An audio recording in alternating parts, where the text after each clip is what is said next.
Hello, this is Thurman Hines again, and I've had quite a few responses to my Bible study on wisdom, where I gave some specific Bible verses and chapters which talk specifically about wisdom. And some of the people asked for some more elaboration on the topic of wisdom. And so I've actually I have some specifics from the book of Proverbs, and I'm going to start at chapter 1. Also, I wanted to bring to mind a lot of times how people talk about how difficult the Bible is to read, and my answer to them, or my response to them, is like, well, it's not more difficult than trying to say some of the names in the Harry Potter book, and everybody's reading Harry Potter. So if you feel like it's difficult, that's okay. Just pick up a Bible, get a NIV, New International Version study Bible. It actually works very well. I don't know if that's going to be backwards on the screen.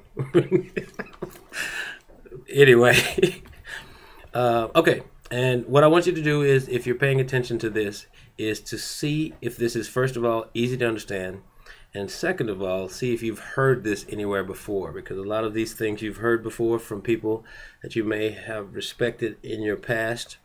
And there's a thing that I always say: I read the Bible until it actually speaks to me. So I want you to listen to some of these things and see if it sounds familiar, and if so, it is the Spirit in you that actually wrote the Bible that identifies with the Spirit of the Bible. Okay? So Proverbs chapter 1, verse 1. The Proverbs of Solomon, son of David, king of Israel, for attaining wisdom and discipline, for understanding words of insight, for acquiring discipline and a prudent life, doing what is right and just and fair, for giving prudence to the simple, knowledge and discretion to the young. Let the wise listen and add to their learning, and let the discerning get guidance, for understanding proverbs and parables, the sayings and riddles of the wise. Fear the Lord is the beginning of knowledge, but fools despise wisdom and discipline. Listen, my son, to your father's instructions. Do not forsake your mother's teachings. They will be a garland of grace to your head and a chain to adorn your neck.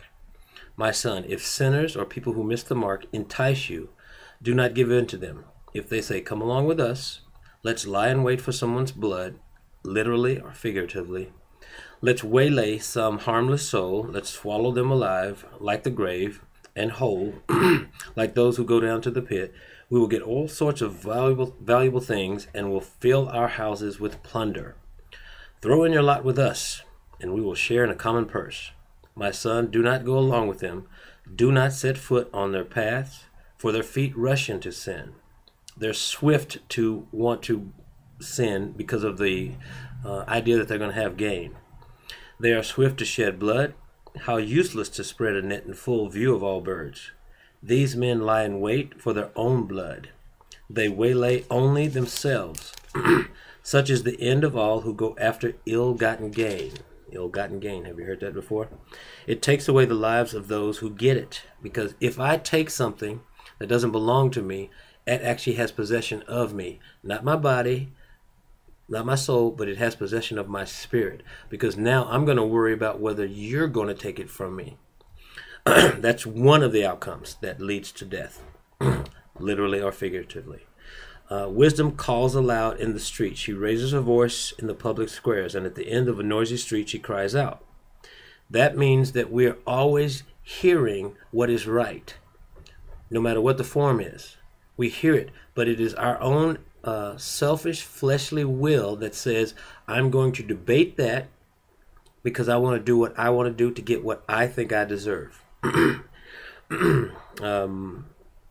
Again, wisdom calls aloud in the street. She raises her voice in the public squares. At the head of a noisy street, she cries out. In the gateways of the city, she makes her speech. How long will you simple ones love your simple ways? How long will you mockers delight in mockery, and fools hate knowledge? I am a fool if I have wisdom and knowledge and I don't use it. That's foolish behavior.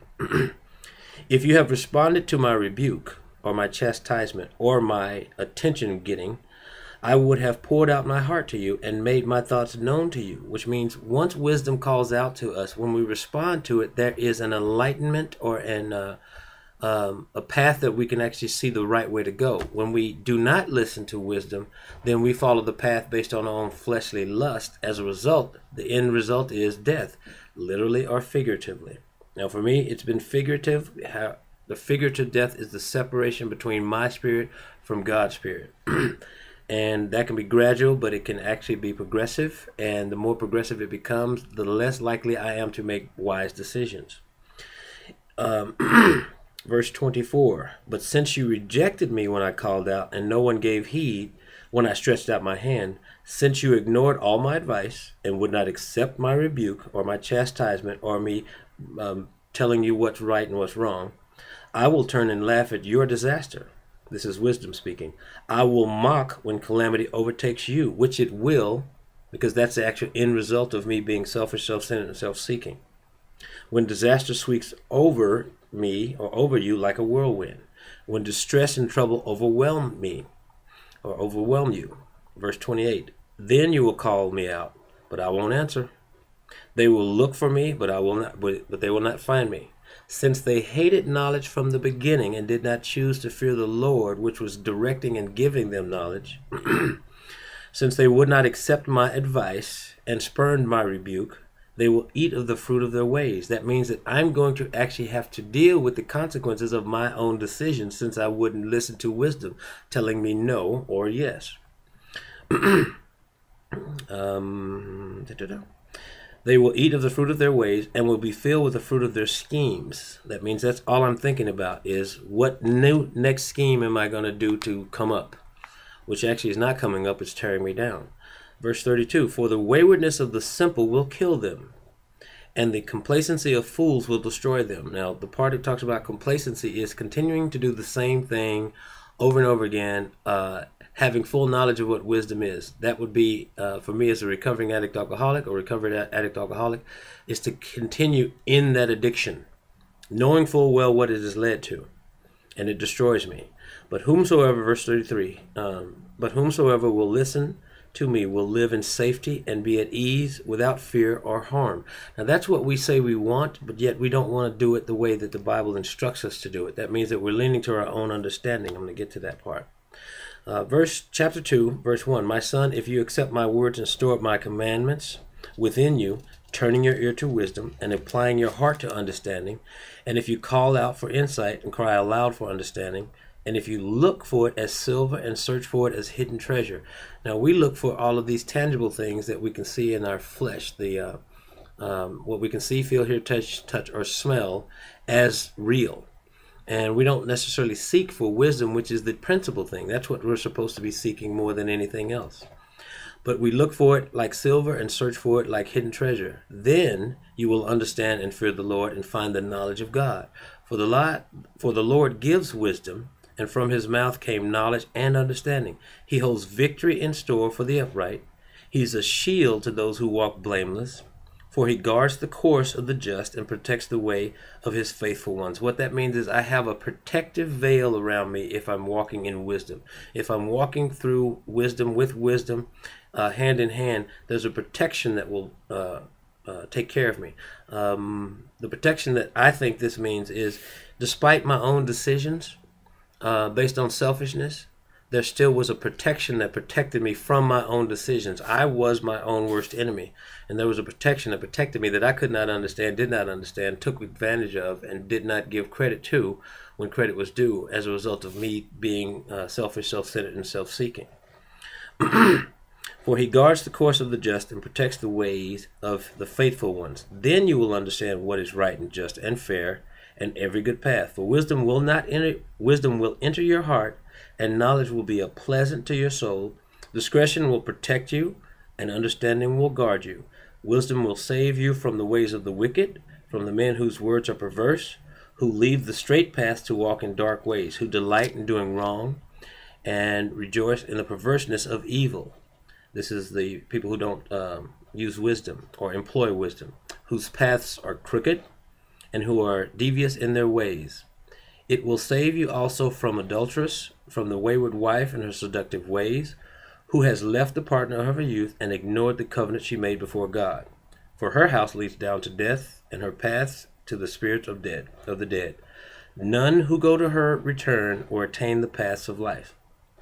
Now, I'm going to go into further benefits of wisdom in chapter 3, and I want to, before my time is up, read chapter 3, verse 1. My son, do not forget my teaching, but keep my commands in your heart, for they will prolong your life many years and bring you prosperity.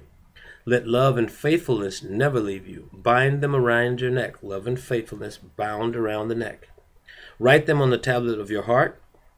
Then you will win favor and a good name in the sight of God and of man. Chapter 3, verse 5. Trust in the Lord with all your heart. Lean not to your own understanding. Verse 6. In all your ways acknowledge him, and he will make your path straight. That's the direction that wisdom gives you. First, I don't need to trust myself. I know when I've made that decision, I've actually gone astray. Lean not to my own understanding means don't think about it based on my 5 senses or my selfish, self-centered, self-seeking ways. I got to not think about it that way and not make decisions based on that. Lean not to my, there's a way that seems right to me, but it leads to death and destruction. So I can't lean on me. I can't trust me. In all my ways, acknowledge him, and he will make your path straight. Now, usually what most people do, if you're like me, we wait until we're in dire straits before we say, oh God, please help me. Which means I haven't paid attention to the wisdom that I've had all my life from people around me until I am in a bad situation. In all my ways, acknowledge him.